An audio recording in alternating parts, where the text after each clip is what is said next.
Her true story from Florida. My daughter-in-law laughed and said, "You don't belong here anymore," and moved her parents in. So I returned the next day with the buyer. She redecorated my home. I erased her name from the deed. "You're nothing but dead weight, and we've had enough. I'm moving my parents in. So pack your things and get out." My daughter-in-law's voice sliced through the air like the slap she probably wished she could have given me. She stood in the center of the kitchen, one manicured hand on her hip, the other pointing toward the hallway. "And don't act surprised you've been freeloading for long enough." I blinked, unsure if I had heard correctly. "Freeloading," I managed to whisper, the word catching on the edge of my dry throat. She stepped closer, a cruel smile playing at the corner of her mouth. "You should understand. You've served your purpose. You're done here." I didn't move. I didn't raise my voice. I only looked at her, and then toward my son, who stood by the fridge, holding a mug of coffee like it was the only thing keeping him tethered to the room. His eyes wouldn't meet mine. "Jacob," I asked softly. But he said nothing, not even a shrug. Just turned slightly so I couldn't see his face. And that was when she spat, yes, spat right onto my chest. It landed on the collar of my blouse. A blouse I had ironed just this morning. She laughed. "That's about what your worth is now." "Granny." I gasped, and for a moment my hand hovered near my chest, like it could wipe away not just the spit, but the humiliation burning through my skin. But I didn't cry. I reached for my suitcase, the one I always kept half-packed, just in case we ever had to evacuate for hurricanes. Florida's funny that way. One day it's paradise. The next, it's blowing you away. My hands trembled as I zipped it shut. If you've ever been pushed out of the life you helped build, drop a 13 in the comments so she knows she wasn't the only one forgotten. I could hear her on the phone in the other room. "Yes, Mom, we'll have your room ready. Don't worry, the old lady's finally leaving." My legs felt like they were made of stone. Every step toward the front door was an act of will, not movement. I felt like I was dragging the weight of my own grave behind me. I stood on the porch as the sun began to dip low, casting golden shadows on the boards I had helped paint last summer. The suitcase thudded softly on the wood as I lowered it beside the lounge chair. It was the same chair I used to rock my grandson to sleep in when he was small and feverish. Now, I was the one who felt sick. No room left in the house. She had said, every space taken. Her parents needed comfort. I was an inconvenience. I sat down slowly, feeling each joint creak like the rusted hinges of the porch gate. The air smelled like jasmine. That was my plant. I had raised it from a sprig no bigger than a pinky. I looked back at the door, half expecting it to open, half hoping my son would come out and say this was all a mistake. He never did. Instead, I heard laughter. Hers. Before we continue, please take a moment to like and subscribe. Try to watch the videos as long as possible. By watching more often, YouTube will promote these stories to a larger audience, grow your channel, and bring you more interesting things. Let's start now. And then, the blinds shut. The mosquitoes started to bite as twilight settled in. I wrapped my arms around myself. The thin cardigan I wore no match for the Florida chill that comes when you least expect it. I didn't sleep that night. I rested, but not like someone who had peace, like someone trying to remember what peace once felt like. I thought about my husband. He had passed 5 years earlier, a quiet man with strong hands and a gentle heart. I wondered what he would have said. Probably nothing. He was like me that way. We weren't yellers. We endured. until we didn't. Around 2 in the morning, I stood and walked the perimeter of the porch. I touched the column where my grandson had drawn a smiley face in crayon years ago, still faintly visible. I walked to the side garden.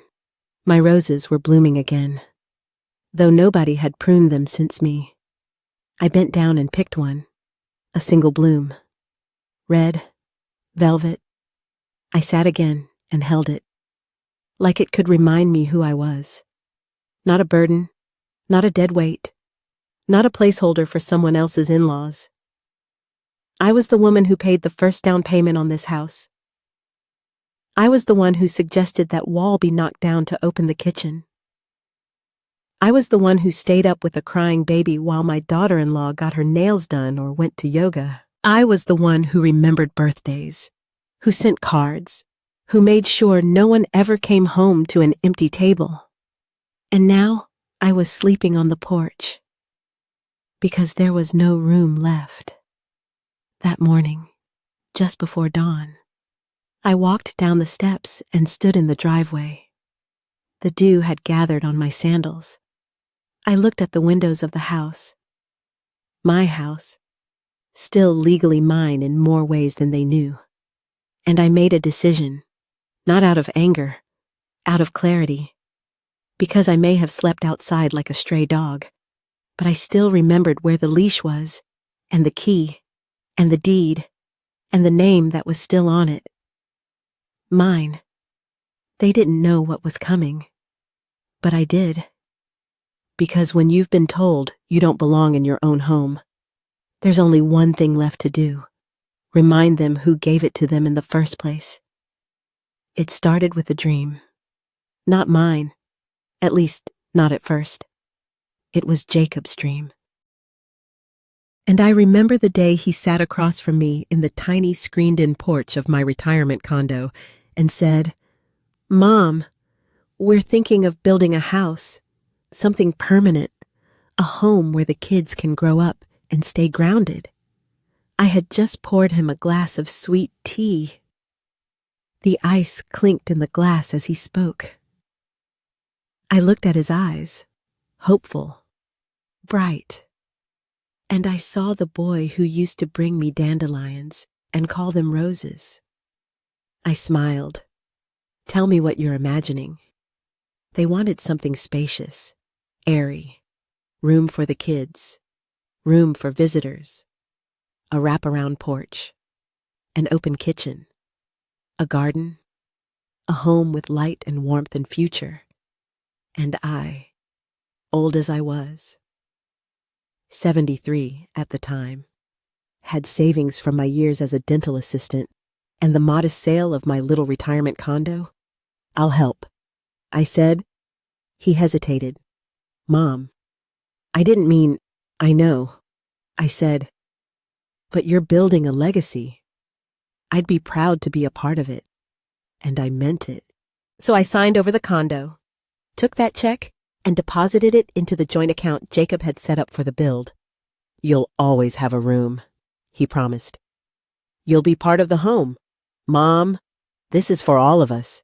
His wife, Camilla, smiled politely then, said thank you, and suggested I could design the garden if I wanted. I did more than that. I helped pick the tile for the kitchen, sea glass blue that reminded me of the Gulf. I found the perfect local carpenter who hand-laid the wooden floors, plank by plank, just like my father once did. I stood in the July heat helping lay bricks for the flower beds. Even when my hands ached so badly I could barely lift my coffee the next morning. When the roof beams went up, I stood in the shade and wept. Not because of the beauty of the home, though it was beautiful, but because it was mine, too. Not legally, maybe, but in blood, in intention. When the nursery was painted, I hung a framed cross-stitch I had made years ago that said, "This house shall hold love." I had it embroidered for my own wedding. It followed me everywhere. They let me place it above the rocking chair in the corner. next to the window. And when the baby was born, my granddaughter, Lily, they named the second guest room after me, Granny's room. They said, I believed I would grow old there, that we would have Sunday suppers and weekday movie nights, that when I was too frail to travel, my home would be the place everyone came to. But slowly, like a trickle before a flood, things began to shift. It started when Camilla's parents began visiting more often. They were loud, demanding. Why doesn't this room have blackout curtains? Her mother once said, frowning at the guest room. Then came the suggestion that I move my things into the basement to make room for the in-laws when they visit. That was the beginning. The cross-stitch disappeared from the nursery. The Granny's room label was quietly removed from the door. My framed family photos were taken down from the hallway wall. When I asked, Camilla smiled. Oh, we're just redecorating. Don't worry. We'll find a special place for your things. They never did. I began eating alone in the sunroom. They claimed it was easier to manage the kids without too many adults crowding the table. I was no longer consulted about house repairs or groceries. Once, I offered to bake cookies for Lily's birthday. Camilla said, We ordered from Whole Foods, but you can help wash up afterward if you want. And suddenly, the dream house I helped build, the one I gave my retirement for, became a place where I was treated like a ghost. Not hated, not shouted at, just quietly erased. Until one day, I stood in the garden, my garden, and realized I had not touched a single plant in 3 months. Camilla's mother had hired a landscaper. Let's get some real design going, she had said with a laugh. I watched him pull up the lavender I had raised from seed. And that was the moment I realized this house I helped build was no longer mine. Not even a little. I was no longer part of the foundation. I was the unwanted reminder of how it got started. The legacy I dreamed of was not legacy. It was leverage, and I was no longer needed. They had the house, but they forgot I still had the land. It happened slowly at first. Like paint drying in the sun, barely noticeable until you glance back and realize everything has changed. It began with the walls. One Friday morning, I woke to the sound of scraping and scraping upstairs. I leaned over the balcony, and there she was, my daughter-in-law, Camilla, standing on a stool with a paint roller in hand, slathering over the soft sage walls we had chosen together with a bold eggshell white.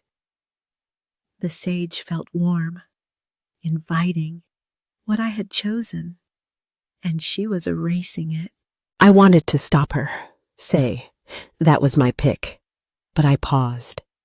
Instead, I whispered, it looks brighter. She flashed me a cool smile. I wanted something modern, brighter, future-looking, not old lady. Future-looking, not old lady. That was me. Now, next came the altar. My husband's photo, the small Buddha statue, the candles. We had placed them on a special shelf in the dining room. Part prayer, part memory. But one morning, they were gone. I asked Camilla about them while clearing the breakfast plates. Oh, we wanted a clean line in this room, she said. We donated that stuff. She said it as if I might donate my own house next. Inside, my heart tightened. I reached for her hand. It was important to me. She let go like I was on fire. It's not needed, she said. We're donating it. Later, I discovered the altarpieces at the thrift store. They had sold them. I recognized my Buddha statue in someone else's garden the next week. And then, that tea set, the one I'd inherited from my mother, painted pale blue with hand-painted daisies. I brought it out on my granddaughter's 12th birthday. Can I keep just one cup? I asked quietly. Camilla looked at it and scoffed. That tacky old set. You want to keep it? No. Mom, I'm getting a new Pottery Barn set today. That one's going. Her words landed like an axe. Tacky old set. I closed my mouth. Instead, I nodded, carefully lifted the cup, wrapped it in tissue, and slipped it into my purse for safekeeping.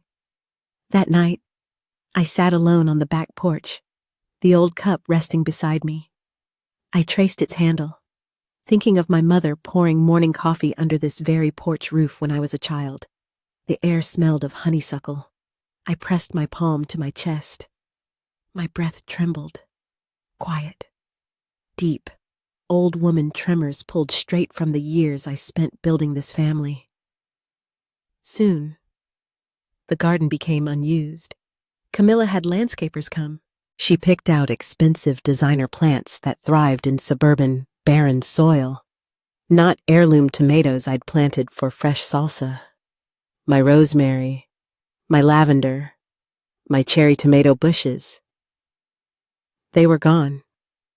I love that clean line, she said in passing, as if talking about furniture.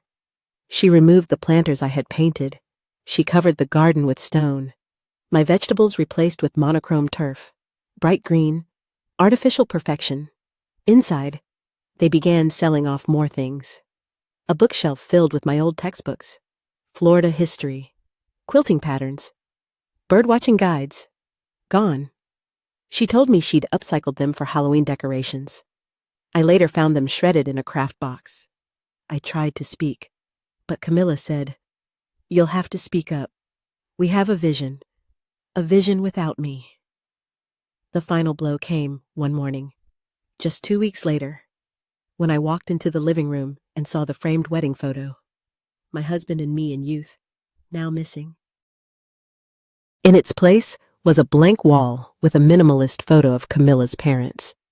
When asked, she said, "Mom and Dad belong there now." I felt too tired for confrontation.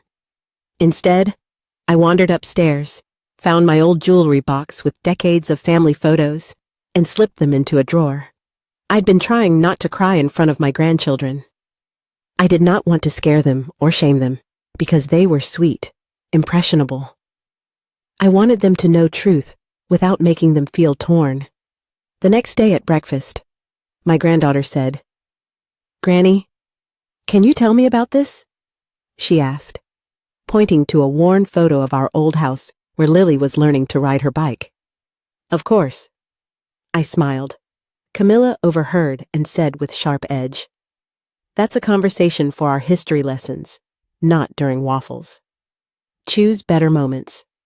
I held my tongue. Months passed, and the shifts grew more obvious. My requests for weekend visits to the hardware store were met with rolled eyes. One night, watching television, I reached over to adjust the throw blanket and found Camilla had removed the heart-patterned quilt I'd made her wedding gift. It was gone. I asked her about it the next morning. "Oh, I donated it to Habitat. I thought it would help someone more than it helps us." And that was that.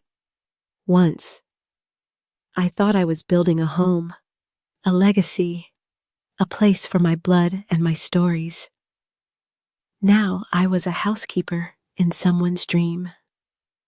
One bright July afternoon, I quietly packed a cardboard box.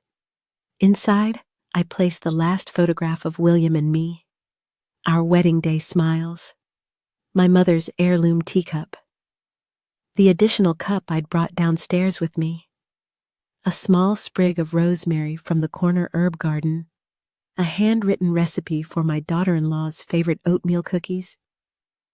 I folded the box and taped it closed. I wrote on it, "For Lily." That evening, I gave it to my granddaughter after dinner, just handed it across the table. She looked puzzled. She opened it. Inside were the things. She looked up at me, eyes wide. Granny, all these are yours. They were. I nodded. They were. And now they're yours. She hugged me around the waist. I hugged her back tight. Camilla cleared her throat. We're going to start organizing donations, she said. Granny's things just piled up. But Lily squeaked. No. We found Granny's box. It's important. Camilla gave an exasperated sigh and walked away. That night, as I sat on my bed, I touched the empty walls, the bare memories. The house looked perfect. Minimal, clean lines, Pottery Barn reality. But inside me, the weight clanged. I closed my eyes and remembered laying bricks for our flower beds, choosing the porch light with my husband, sanding the floors until they glowed. I remembered polishing the kitchen counter until it reflected my face. Now, everything was rearranged without me, like I had never been part of it.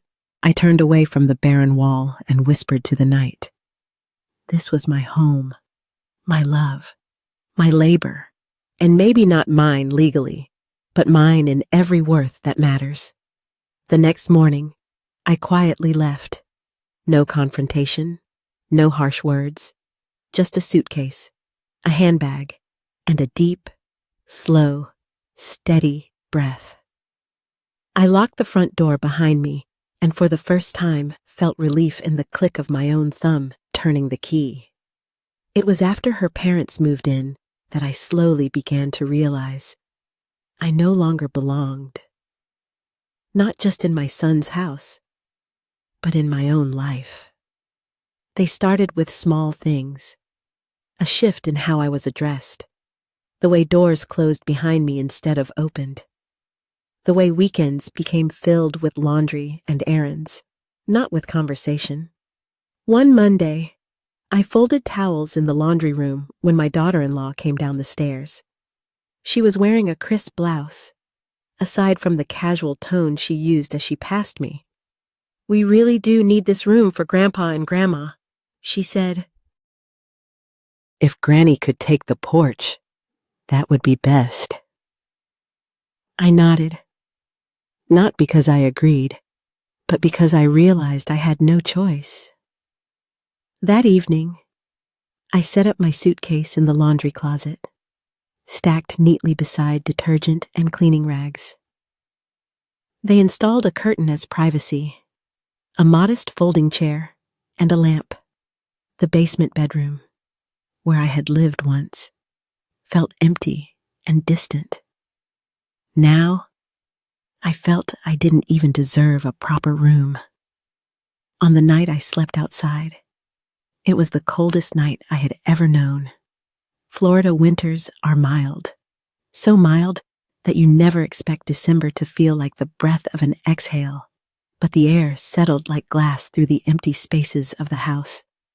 I wrapped my threadbare blanket tighter around my shoulders and sat on the porch bench.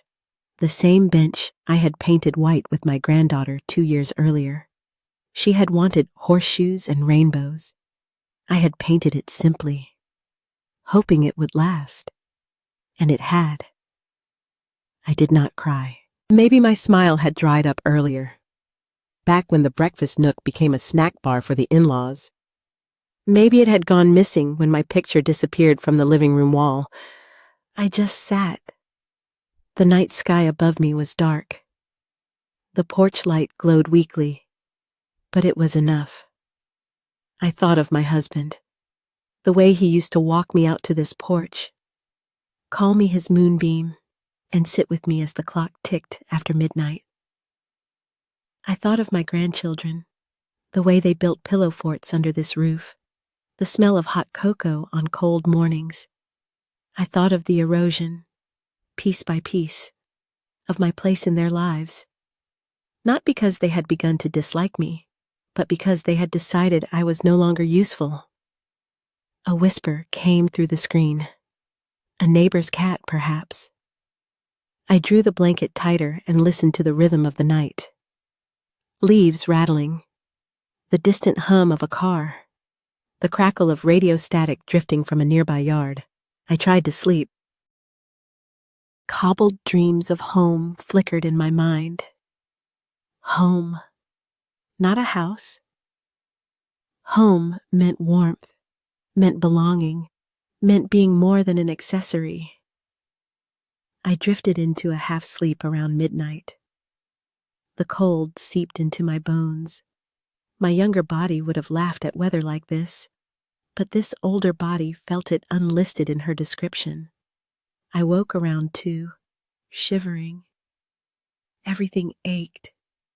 The bones in my shoulders, my spine, my knees. I hugged myself tightly, rocking slightly to emulate a hug. A failed attempt until I just stayed still. By 3, I felt the first moisture of tears on my cheek, but I didn't let them fall. I closed my eyes and whispered, "Mama." I did my best. The night wound on, long and slow, longer than any hurricane watch I had weathered. It was as though time had stretched itself deliberately just to watch me sit there and stay. Morning came, very low and hazy, mist wrapping the yard in wool. I opened my eyes to that soft light, gray as ash, filled with a quiet that no longer demanded my eyes stay open. I stood. My body trembled with chills, my suitcase still at my feet. I picked it up. No tears, just a shudder of bones. I walked across the porch and looked back one last time. The door I had locked the night before. The one I thought I had lost. Felt like a ghost, echo of a life that was once mine. I did not speak. I did not cry. I only walked. I stepped off the porch, the gravel crunching under my slippers. I did not look back again. The air smelled cold. It tasted clear. I carried with me the echoes of every Sunday dinner, every birthday wish, every whispered bedtime blessing, and I carried a certainty. My place was no longer in this house, but somewhere else. Someone would need me, and I would find them. It was a quiet Tuesday morning when I decided to go through the old files I had stored in the bottom of my suitcase. I had kept them tucked away, just in case. The zipper stuck a little, the metal catching on fabric, but I finally pulled it open. There, beneath folded sweaters and 2 photo albums, lay the folder, labeled in my late husband's handwriting. Property, Florida, 2006. My heart beat a little faster. I opened it gently. The pages were yellowing, but the ink still spoke clearly. The land deed, the purchase agreement, my name on every line. The land, where the house stood, was entirely, indisputably mine. I scanned every document twice. Nowhere had I relinquished my ownership. Nowhere had I signed it over. My name was listed as a sole proprietor. The house, Camilla's prized, redecorated, sterilized house, had been built atop land that never belonged to her. Not in name, not in law, not in right. They had never transferred the land title, never applied for a formal separation of lot and structure. They had assumed that because I was quiet, I was powerless. But that land had always been mine, and suddenly the silence I had carried with me took on a new tone. Not weakness, but strategy. I sat back in my chair, let the Florida sun warm my lap, and allowed myself, for the first time in weeks, to smile. Not a bitter smile, not even vengeful, a smile of recognition, a smile of return. I made one phone call to Harold Jennings, an old friend from high school. We had lost touch after graduation, but he had stayed in Florida, made a name for himself in real estate development. I still had his number, tucked in the back of an address book I used more out of habit than need. He answered on the second ring. Ruth Hamilton. From Roosevelt High. Yes, I said, laughing at how startled he sounded. I still remember your handwriting on the yearbook. We talked for 10 minutes. Not about the past, but about the present. I told him I needed someone I could trust. I told him what had happened. I told him the house wasn't on the market, but the land was. Harold asked for the address and parcel number. I had it ready. He promised to run a valuation and get back to me by Friday. I didn't mention a word to my son or Camilla, not when I passed them in the hallway. Not when I overheard her on the phone telling a friend they were planning to build a gazebo for her parents' anniversary. Not when she moved the rose bushes I had planted, ripping them out like weeds. No. I waited, quiet as breath. That week Harold came by. He wore a brown suit and carried a small leather folio. We sat at a diner not far from the property. He was careful, respectful, not wanting to draw attention. After coffee and pie, he opened the folder and showed me the appraisal. Well over market value, he said, because of the location and because there's interest. I raised an eyebrow. Already? He smiled. I told 1 or 2 people. One made an offer. Cash? Immediate. I stared down at the number. I didn't gasp. I didn't shake. I simply nodded. Let's accept it, I said. Harold paused. And your family? They'll find out soon enough. I said, they told me I didn't belong. Now I'll help them mean it. I signed the papers that day. Ownership was never about noise. It was about the quiet strength of a woman who had been underestimated too long. And the land, my land, was ready to speak for me. The next morning, I put on my best blue blouse, the one with pearl buttons, and pressed my hair into soft curls. I wore lipstick, too, a soft red. Dignity. Even in endings. I met Harold and the buyer at the edge of the driveway. He held a leather portfolio. She, a young woman in her 30s, carried a clipboard and a camera. We walked up the porch steps together. Camilla opened the door, her phone in one hand, a coffee in the other. Her eyes scanned me from head to toe, then flicked toward Harold and the woman. What's going on? She asked. I stepped inside without asking. Harold followed, nodding politely. We're here for the final walkthrough. Camilla blinked. Final what? She turned to me. Mom, what's this about? I took the portfolio from Harold, pulled out the documents, and laid them gently on the dining room table, her pristine table with coasters that matched the curtains. I pointed to the clause printed clearly on the second page. This house, I said calmly, sits on land I've owned since 2006. It was never transferred. It was never gifted. It was never yours. Her coffee trembled slightly in her hand. You're kidding. No, I said. I'm not. She stepped forward. You can't. I looked her in the eye, firm and unshaken. I can. And I have, Harold added. The transaction was finalized yesterday. The land has a new owner. The house sits on it. And now it must be vacated. Camilla laughed, a high, panicked sound. This is illegal. You can't do this. I'll call the police. You may, I said, and she did.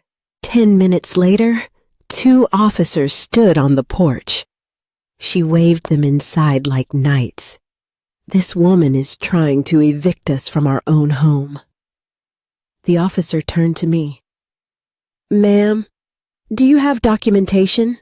I handed him the deed, the transfer documents, the certified letter of notice. His eyes scanned the paper. Then he looked at Camilla. Ma'am, he said gently, this land no longer belongs to you. Legally, this is her property.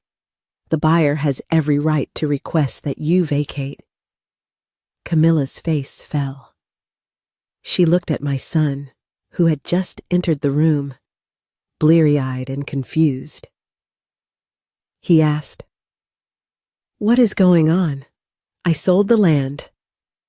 I told him simply, and this house was never yours, not fully. You all forgot that. He whispered something under his breath. Camilla began to cry. I stood still. No victory dance. No cruel smile. Just presence. You wanted me out. I said, now it's your turn. There was no shouting, only the sound of a chair being pulled out, of paper being folded, of consequences finally showing up to dinner. The buyer began taking photos. Harold reviewed the checklist. I turned toward the door, not because I was finished, but because I had already begun a new life the moment they pushed me aside. And now the house followed. The papers were signed, the keys handed over, and the echoes of their protests had faded. The house, once mine in silence, had been spoken for out loud. But the ending was softer than anyone might have expected. The buyer turned out to be more than just a young investor. She was the director of a nonprofit organization that transformed underutilized homes into community spaces for elderly women who had been displaced, forgotten grandmothers, widows without pensions, caregivers left behind. The name of her group was Haven Hearth, and their mission was exactly what I had needed months ago, to make sure no older woman ever had to sleep on a porch again. When she looked me in the eye that day and said, "We would love to have you stay, Miss Hamilton, as an honorary advisor, someone to help us shape the space," I felt the sting of the offer, not because it hurt, but because it was kind. Kindness in the ruins of cruelty feels almost foreign. I thanked her, gently, and declined. I think it is time I lived in a place where no one calls me too much, not even with their silence. She nodded, understanding. I found a small apartment 3 blocks from the water. It was nothing grand, just 2 rooms, a little balcony, and a patch of sunlight that hit the east wall every morning like a kiss. I painted the walls myself. I bought a used bookshelf. I filled it, not with frames of people who had forgotten me, but with novels I never had time to finish, poetry I had once taught in classrooms, and blank journals for the days still coming. I named every plant on the balcony. My favorite was a stubborn hibiscus I called Gloria. She bloomed late, but beautifully. Every afternoon, I sat in a wicker chair, facing the ocean, reading slowly, sipping chamomile tea. I watched the tides come and go like memories, some crashing, others gentle. I learned that peace is not what remains after war. It is what you grow when you stop waiting for someone to apologize. The house I drove past it once, about 3 months later. There was a garden now, where the rose bushes used to be. The front door was painted a softer color, I saw older women coming out onto the porch with knitting bags, card decks, one holding a sketch pad. One waved at a little girl walking her dog. It did not sting. In fact, I felt proud. The house was finally being used for what it was meant to be. Not a stage for power, but a space for care. They had removed my family's name from the mailbox. That was fine, because the house had once been my dream. Then, it became my burden. And now it was a message. A message that some legacies do not live in names. They live in decisions. I left behind no framed portraits, no embroidered pillows, no heirlooms nailed to the walls. I left behind a lesson, a quiet, firm one. If you choose to forget who built the foundation, do not be surprised when it disappears from under your feet. And me, I found that the air near the sea held something I had not breathed in years. Freedom. The message came at 6:42 in the morning. I was watering the succulents on my balcony, a ritual I had adopted like breathing. Soft light was rising off the ocean, the sky painting itself into clarity. My tea steeped in a chipped ceramic cup beside me, its steam curling up like memory. The phone buzzed once. Then again, I sat down, wiped my hands on my robe, and read the screen. Mom, please, forgive Camilla. She didn't mean what she said. None of us knew how much the house meant to you. It doesn't feel like a home without you. Come back. I stared at the words for a long time. The sun had risen a little higher by the time I replied. I didn't leave because of the house. I left because none of you remembered who built it. I set the phone down and didn't wait for a reply. That was the difference now. I didn't wait anymore. There was no longer a door I had to knock on to be allowed inside. No longer a chair I had to ask to sit in. No longer a kitchen I tiptoed through, afraid of stepping wrong in a space I helped create. This apartment, small as it was mine in every way that mattered. The pantry was stocked with things I liked: strawberry jam, black tea, lentils I cooked slowly every Sunday. The walls bore no accusations, only art. I had framed a photo of my mother and pinned it beside the window. Her eyes, frozen in a sepia smile, looked out toward the waves. I had bought a wind chime, a soft wooden one that only sang when the breeze was just right. That was enough. There was no plaque with my name on it, but I didn't need one because here I was, not a tenant in someone else's life. Here I belonged without asking. Some nights I still remembered the cold of that porch, the silence, the disbelief. The moment I realized I had become an accessory in the lives of those I once centered. But I no longer cried for that woman. I honored her. I lit candles for her every Wednesday. I wrote her letters in my journal. I thanked her for staying silent when silence was the only shield she had. And I thanked her even more for finally speaking with action, with law, with grace. A neighbor visited one afternoon. Her name was Marlene. She was 72, wore headscarves with sequins, and smelled like cinnamon. "You always sit out here with that little smile," she said. "What are you thinking about?" I smiled at her. "I'm thinking about the way peace feels when you no longer need someone to hand it to you." She nodded slowly. "So you made it to the other side?"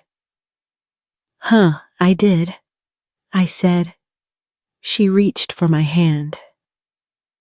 We held it for a while, without talking, and in that stillness, I realized something no courtroom, no signature, no eviction could have taught me. Belonging isn't granted.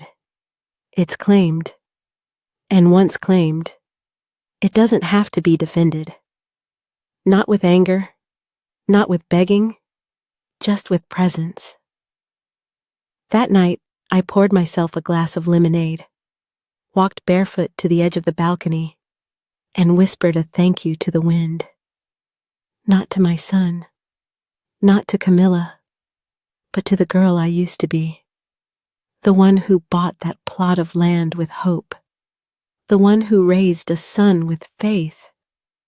The one who stood in the middle of a house she'd paid for and was told She stayed standing, and now she sat watching the ocean, tea in hand, with no doors left to knock on, just the wide, open air, and her name, finally, spoken only by herself, without shame. If you've listened this far, I want to thank you, not just for hearing my story, but for holding space for it. Too often, women like me, mothers, grandmothers, caregivers, are only remembered for what we gave, not for what we lost, not for what we learned, and certainly not for how we rose after the world decided we were no longer needed. But let me tell you something. There is no expiration date on dignity, no age limit on truth, and no one, not a husband, not a child, not a daughter-in-law, gets to rewrite your worth. If this story reminded you of someone you know, or someone you used to be, please don't keep it to yourself. Share it. And if you want more real stories from women who've lived, lost, endured, and remembered, stories that don't shout, but stay, then I invite you to subscribe to this channel. This is Grandma True Stories, where silence becomes strength, memory becomes justice, and every story is told the way it was meant to be told, from the front porch of truth. So hit that subscribe button, turn on the notifications, and come sit with me again sometime. Until then, remember this: you don't have to knock to belong in your own life, and revenge, well, sometimes it comes wrapped in peace, sealed with a deed, and delivered with a smile. I'll see you next time.